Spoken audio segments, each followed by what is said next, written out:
വീണയടക്കം 9 പേർക്കാണ് ഇപ്പോൾ ED summons അയച്ചിരിക്കുന്നത് എന്നുള്ള നിർണായക വിവരമാണ് ഈ ഘട്ടത്തിൽ നൽകാനുള്ളത്.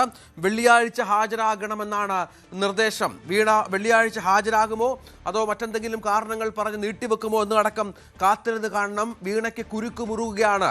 വളരെ കൃത്യമായ തെളിവെടുപ്പുകൾ, ചോദ്യം ചെയ്യൽ, ഏതാണ്ട് 9 മണിക്കൂറോളം നീണ്ട ചോദ്യം ചെയ്യലിന് ശേഷം ഇത്രയും ദിവസം വളരെ കാര്യക്ഷമമായ രീതിയിൽ തെളിവുകൾ ശേഖരിച്ച് കോടതിയുടെ നിയമപരമായ ഉത്തരവുകൾ കൂടി അനുകൂലമാക്കിയതിനു ശേഷമാണ് ഇപ്പോൾ EDയുടെ നീക്കം എന്നുള്ളതാണ് ഏറ്റവും പ്രധാനപ്പെട്ട ഒന്ന്.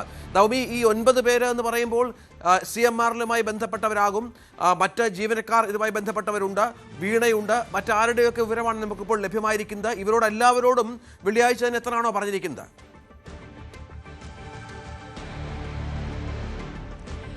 എല്ലാവരോടും വെള്ളിയാഴ്ചയല്ല, നിലവിൽ വീണ വിജയനോടാണ് വെള്ളിയാഴ്ച ഹാജരാകാൻ ആവശ്യപ്പെട്ടിരിക്കുന്നത്. ഇവരെ കൂടാതെ 9 പേർക്കാണ് സമൻസ് അയക്കാൻ ED തീരുമാനിച്ചിരിക്കുന്നത്. അതിലൊന്ന് വീണ വിജയൻ, മറ്റൊന്ന് ശശിധരൻ കർത്തയാണ്, CMRL MD ശശിധരൻ കർത്ത. പക്ഷേ ശശിധരൻ കർത്തയുടെ ആരോഗ്യം വളരെ മോശമായ അവസ്ഥയിലാണ്. അദ്ദേഹം ആശുപത്രിയിൽ തന്നെ ചികിത്സയിലാണ്.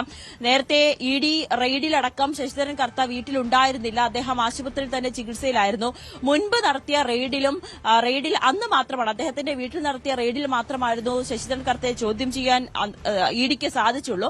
അതിനുശേഷം 2 തവണ ചോദ്യം ചെയ്യണമെന്ന് ആവശ്യപ്പെട്ടുകൊണ്ട്, ഹാജരാകണമെന്ന് ആവശ്യപ്പെട്ടുകൊണ്ട് ED സമൻസ് അയച്ചെങ്കിൽ പോലും അദ്ദേഹം ഹാജരായിരുന്നില്ല. എന്തായാലും ഈ ഒരു സമൻസ് അയക്കുമ്പോൾ അദ്ദേഹം ഹാജരാകുമോ ഇല്ലയോ എന്നതിലൊക്കെ നമുക്കൊരു വ്യക്തത കൈവരികയുള്ളൂ. എന്തായാലും ശശിധരൻ കർത്ത, CMRL MD ശശിധരൻ കർത്ത, മറ്റൊന്ന് ശരണസ് കർത്ത ശശിധരൻ കർത്തയുടെ മകനാണ്, CMRLന്റെ ജോയിന്റ് മാനേജിംഗ് ഡയറക്ടർ കൂടിയാണ് ശരണസ് കർത്തയെയും അന്ന് ശശിധരൻ കർത്തയുടെ വീട്ടിൽ നടത്തിയ ചോദ്യം ചെയ്യൽ, ആലുവയിലുള്ള റെയ്ഡിൽ അന്ന് ശരണസ് കർത്തയെ ചോദ്യം ചെയ്തിരുന്നു. നിർണായകമായിട്ടുള്ള മൊഴി ശരണിൽ നിന്നും ലഭിച്ചു എന്നാണ് ED പറയുന്നത്. പക്ഷെ ശരൺ പറയുന്നത് തനിക്ക് ഈ കേസുമായി ബന്ധപ്പെട്ട് അല്ലെങ്കിൽ ഈ ഒരു സാമ്പത്തിക ഇടപാടുമായി ബന്ധപ്പെട്ട് മറ്റു കാര്യങ്ങളൊന്നും തന്നെ അറിയില്ല.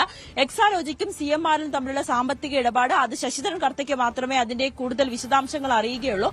തനിക്ക് ഈ സാമ്പത്തിക ഇടപാടുമായി നേരിട്ടോ അല്ലെങ്കിൽ പരോക്ഷമായോ ബന്ധമില്ല എന്നൊരു മൊഴിയാണ് ശരണസ് കർത്ത EDക്ക് നൽകിയത്. പക്ഷേ ED അത് പൂർണ്ണമായും വിശ്വാസത്തിലെടുക്കാൻ തയ്യാറായിട്ടില്ല. അതുകൊണ്ട് തന്നെയാണ് ശരണസ് കർത്തയെയും വിശദമായി ചോദ്യം ചെയ്യുക എന്നൊരു ഉദ്ദേശം EDയുടെ ഭാഗത്തുള്ളത്. മറ്റൊന്ന് സുരേഷ് കുമാറാണ്, അത് CMRലിന്റെ ചീഫ് ജനറൽ മാനേജറാണ് സുരേഷ് കുമാറിനെയും ചോദ്യം ചെയ്യാൻ വിളിപ്പിക്കുമെന്നാണ് ED ഉദ്യോഗസ്ഥർ പറയുന്നത്.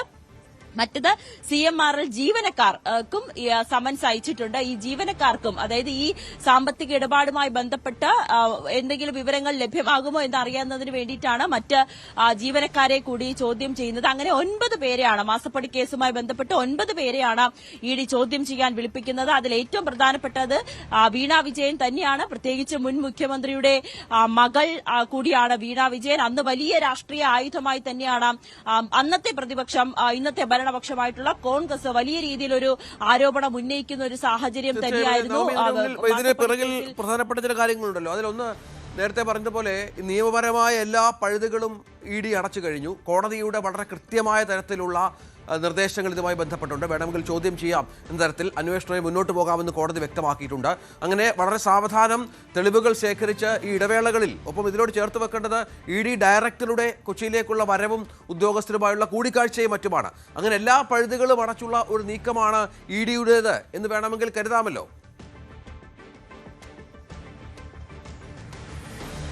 അതെ രഞ്ജിത്ത്, നമുക്ക് തുടക്കത്തിൽ അറിയാം, ഈ കേസുമായി ബന്ധപ്പെട്ട് ആദ്യം ഒരു അന്വേഷണം ED നടത്തിയിരുന്നു. അത് ചെന്നൈയിൽ വെച്ചായിരുന്നു വീണ വിജയനെ വിളിപ്പിച്ച് ചോദ്യം ചെയ്തത്.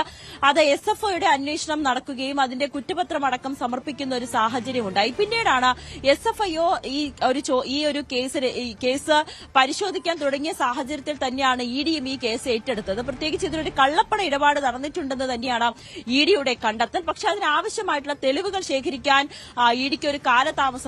ആ സമയത്ത് തന്നെയായിരുന്നു ഈ ഹർജി തടയണമെന്ന് ആവശ്യപ്പെട്ടുകൊണ്ട് CMRL ഹൈക്കോടതിയെ സമീപിച്ചത്, സിംഗിൾ ബെഞ്ചിനെ സമീപിച്ചത്. അപ്പോൾ ആ ഒരു കേസ്, അതിന്റെ ഒരു വാദം നടക്കുന്നതിനുള്ള കാലതാമസം, അതിനൊടുവിലാണ് ഈ അന്വേഷണം നടക്കട്ടെ, EDയുടെ അന്വേഷണത്തെ തടയേണ്ടതില്ല എന്ന സിംഗിൾ ബെഞ്ചിന്റെ ഉത്തരവ് വരികയും അതിന് തൊട്ട് പിറ്റേ ദിവസം തന്നെ പിണറായി വിജയന്റെ വീട്ടിലടക്കം EDയുടെ ഒരു റെയ്ഡ്, ആ റെയ്ഡിന് ശേഷം ഉണ്ടായ ആക്രമണം, ED ഉദ്യോഗസ്ഥർക്ക് നേരെ ഉണ്ടായ ആക്രമണം, EDയുടെ വാഹനം സംവിധാനം തള്ളി തകർക്കുന്നു. അത് വലിയ തിരിച്ചടി തന്നെയായിരുന്നു. പിന്നീട് CPM-നെ സംബന്ധിച്ചും അല്ലെങ്കിൽ വീണ വിജയനെ സംബന്ധിച്ചും അത് വലിയൊരു പ്രതിഷേധം അല്ലെങ്കിൽ ഒരു തിരിച്ചടി, കേസുമായി ബന്ധപ്പെട്ട് വലിയൊരു തിരിച്ചടി തന്നെയായിരുന്നു ആദ്യഘട്ടത്തിൽ ആ ഒരു ആക്രമണവുമായി ബന്ധപ്പെട്ട് ഇവർക്കുണ്ടായത്.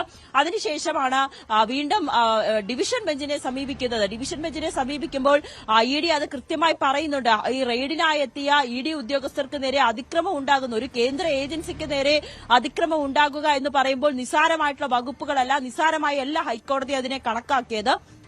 അതിനെ തുടർന്നാണ് പിന്നീട് വീണ്ടും വിശദമായ വാദം കേൾക്കുന്നു. ആ വാദത്തിൽ CMR പ്രധാനമായും വാദിച്ചത് SFIയുടെ അന്വേഷണത്തിൽ കമ്പനിക്കെതിരെ ഒന്നും തന്നെ കണ്ടെത്താൻ കഴിഞ്ഞിട്ടില്ല. അതുകൊണ്ട് തന്നെ ഈ ഒരു അന്വേഷണം അതൊരു രാഷ്ട്രീയ പ്രേരിതമാണ്. ഇതിലൊരു അന്വേഷണവുമായി മുന്നോട്ട് പോകരുത്. ഈ ഒരു അന്വേഷണം അത് തടയണമെന്ന് ആവശ്യപ്പെട്ടുകൊണ്ട് ഹൈക്കോടതി ഡിവിഷൻ ബെഞ്ചിനെ CMR സമീപിക്കുന്നു. പക്ഷെ അവിടെ നിന്നും CMR വലിയ തിരിച്ചടി നേരിടുന്നു, വീണ വിജയന് നേരിടുന്നു.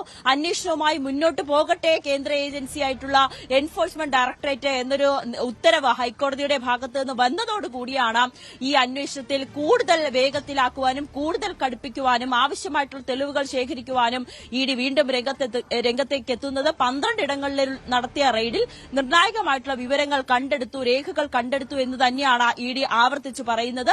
പിന്നീട് മൊബൈൽ ഫോണും ലാപ്ടോപ്പും പിടിച്ചെടുത്തു. ഇത് കോടതിയിൽ ശാസ്ത്രീയ പരിശോധനയ്ക്കായി അയക്കുന്നു. പിന്നീട് ഡിവിഷൻ ബെഞ്ചിന്റെ ഉത്തരവ് കൂടി വന്നപ്പോഴാണ് SFIO കണ്ടെത്തിയ രേഖകൾ ആവശ്യപ്പെട്ടുകൊണ്ട് കോടതിയെ സമീപിക്കുന്നത്. അതും കോടതി കൈമാറാൻ ഉത്തരവ് വരുന്നു. ആ രേഖകൾ കൂടി ലഭിച്ചതിന് ശേഷമാണ് ഇനിയിപ്പോൾ വെള്ളിയാഴ്ച ചോദ്യം ചെയ്യലിന് ഹാജരാകണമെന്ന് ആവശ്യപ്പെട്ടുകൊണ്ട് വീണ വിജയനെ വിളിപ്പിക്കുന്നത്.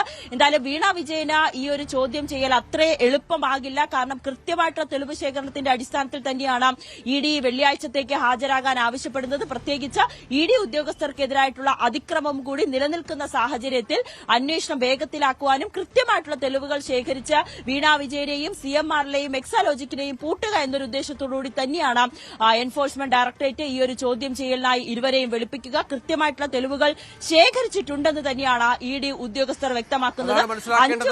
വീണ വിജയൻ അടക്കം 9 പേർക്കുള്ള സമൻസ് ED തയ്യാറാക്കി കഴിഞ്ഞു. അത് അവർക്ക് എത്രയും പെട്ടെന്ന് എത്തിക്കാനുള്ള ശ്രമത്തിലാണ്.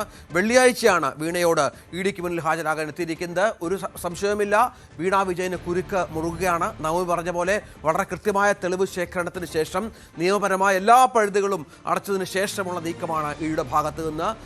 എന്താണ് സംഭവിക്കുക എന്നുള്ളത് കാത്തിരുന്ന് കാണും. കൂടുതൽ വാർത്തകൾക്ക് News 18 Keralam YouTube channel subscribe ചെയ്യുക.